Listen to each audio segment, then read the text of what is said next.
So I received notice in October that my apartment was raising my rent by $200 in a single year, starting in December.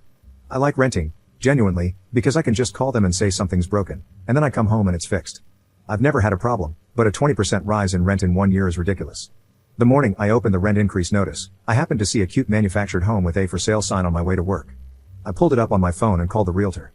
This was Monday. She indicated the sellers didn't want it shown until Wednesday, and we scheduled a showing. I put in an offer the next day, and they accepted 10 minutes later. Yay for me, I guess. Signed and closed 10 days later. It was an incredibly easy transaction and process, and that made me very happy. Well, on my move-in day in early November, the retiree neighbor on my left approached me while I was helping the movers with my stuff, and the first words out of her mouth were, "Are you going to do anything about these leaves that keep blowing into my yard from yours?" Eventually, it came to a head when I told her, "I understand that you like to keep your lawn tidy. Can you at least try to understand that I have been working 60 and 70-hour weeks while moving and I am doing my very best?" The property management company that runs the park straight up told me I was in the clear and not in violation of anything. I've had no contact with her since she realized I'm not going to capitulate to her. This most recent Friday, when we had frigid temperatures and high winds in the evening, I flushed my toilet and realized it wasn't refilling. I tested my taps, no water. It was already too dark, so I went to the store to get water for myself and the cats. In the morning, once it was light out, I put on my coveralls and headed out into the minus 22 degrees Fahrenheit weather to investigate. The water supply comes out of the ground outside of the trailer skirt, then goes through the skirt to the supply. The previous owners had built a well-insulated box around the water supply, but the access hatch was unlocked and cracked open. I sighed, and I called my father and told him I needed to borrow his heating tool. He offered to drive it over, but the weather was so bad with blowing snow that I told him even in his truck, he'd get stuck, so I went trekking over there. I'm fuming the entire way, because I could have sworn I latched that door when I was checking my winterizing list. I could have sworn. Eventually, after 15 minutes of using the heating tool, the water started flowing. I got back inside and got under my blankets to warm up after being in the Arctic conditions for nearly 2 hours at that point. I still can't get over it. I know I latched the door. So on a whim, I propped my laptop in the window and set it up to video record and went on with my day. I woke up Sunday morning to temperatures of minus 33 degrees Fahrenheit weather and went to fill up the cat's water bowl. No water again. What the frick? I put on my coveralls and headed out. The access door was cracked open again. I got the heating device out again and got the water going again. So I checked my laptop, and not 2 hours after I started the laptop recording, the neighbor Karen comes waddling across her driveway and walks over to my trailer. She leans over by the water and messes with the door before waddling back to her trailer. I put on my coat and walked over there with my laptop. When she answers, "Oh hi Op, what brings you over today?" all cheery and two-faced, I just opened my laptop without saying a word and hit play. She just starts stuttering, trying to come up with some BS. I interrupt her and tell her I'll be forwarding it to the office and walk away. On Monday, the office called me and informed me that they would be addressing the issue. They mentioned that it would be incredibly helpful if there was a police report. I gladly called the non-emergency line and scheduled a time for an officer to come out after work. The cops arrived just as I was walking home. We went in, and I detailed everything and showed them the video. They wanted a copy, so I gave it to them. They asked me to show them the water line, so we headed out there. They took some photos while we were outside.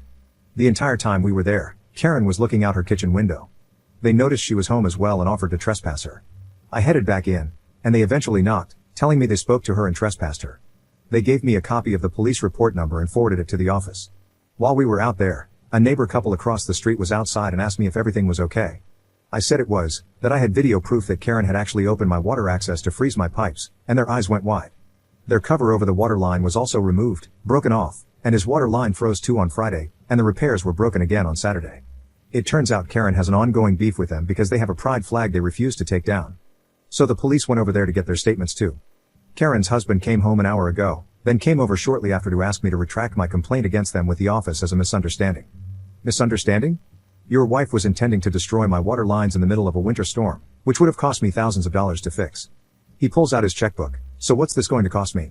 I reply, well, I bought the place for $40K, so let's call it an even $45K, and I'll straight up tell the office I fabricated the entire thing. He said he was serious, and I said I was too. He says they're on the verge of being evicted and kicked off the lot, and that she has problems.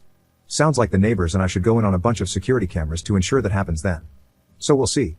I wasn't going to set up my server, but I'm going to do that tonight with a couple of my webcams on some Raspberry Pi computers. I just can't trust this woman. All because of some leaves and a pride flag. Update 1. Well, it's been interesting. I installed 4 cameras, 1 on each corner of my trailer and 1 on my covered porch. I took my other cameras and installed them over at the neighbors across the street who had their water line frozen too. She watched me install them from her kitchen window and waddled over a little later to look at them and flip me off. She has been repeatedly flipping off at the cameras. On trash day last week, she cheerfully asked me to help remove her trash cans to the curb when I was walking by with my groceries.